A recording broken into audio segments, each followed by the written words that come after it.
এখন আমি কড়াইতে তেল দিয়ে দেবো 3-4 টেবিল চামচের মতো। তারপরে রসুন কুচি আর পেঁয়াজ কুচি তেলের মধ্যে দিয়ে দেবো।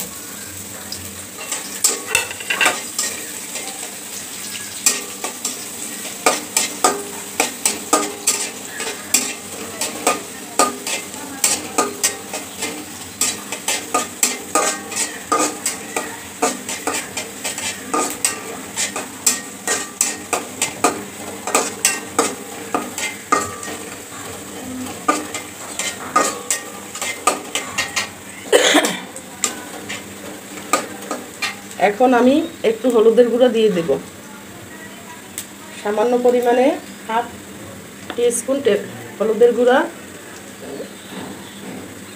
হাফ চা চামচ লবণ। এখন আলু কুচিটা দিয়ে দিব,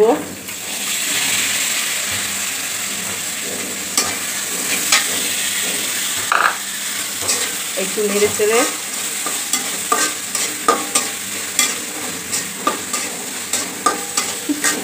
এর মধ্যে বাঁধাকপিটাও দিয়ে দেব।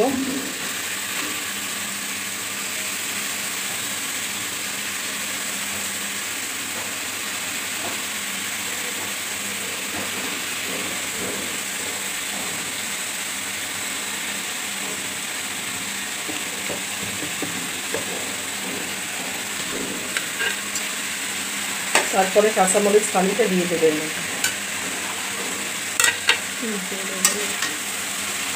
কাঁচামরিচ খালি দেওয়ার পরে নেড়ে চেড়ে নিব, নেড়ে চেড়ে ঢাকনা দিয়ে ঢেকে দেব।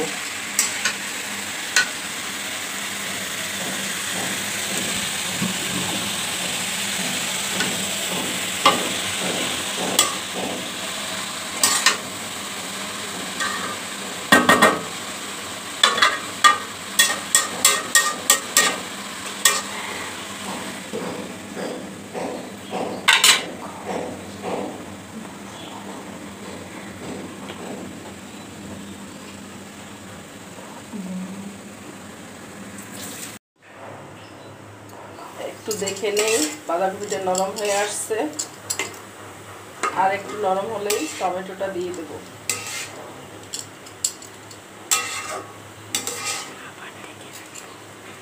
আবার ঢেকে রাখবো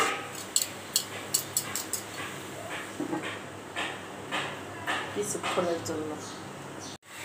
ঢাকনাটা খুলে নেব, খুলে সেদ্ধ হয়ে গেছে। এখন টমেটোটা দিয়ে দেব,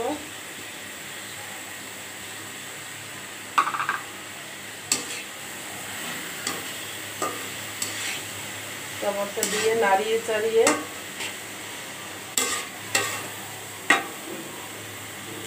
আর 2-1 মিনিটের মতো ঢেকে রাখবো, টমেটোটা সেদ্ধ হওয়া পর্যন্ত। চুলার আঁচটা একটু কমিয়ে দেব। আমাদের রান্না প্রায় হয়ে এসেছে। এখন ঢাকনাটা খুলে ধনিয়া পাতা কুচি দিয়ে দিব,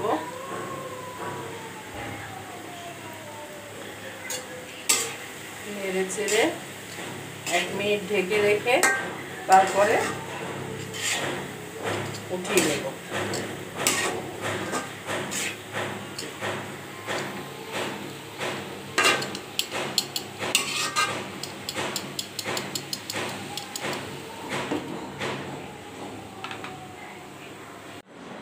আমাদের রান্না হয়ে গেছে। প্লিজ লাইক বাটনে প্রেস করে দিবেন এবং আরও নতুন নতুন ভিডিও পাওয়ার জন্য সাবস্ক্রাইব বাটনটি অন করে দিবেন। Thank you. আল্লাহ হাফেজ।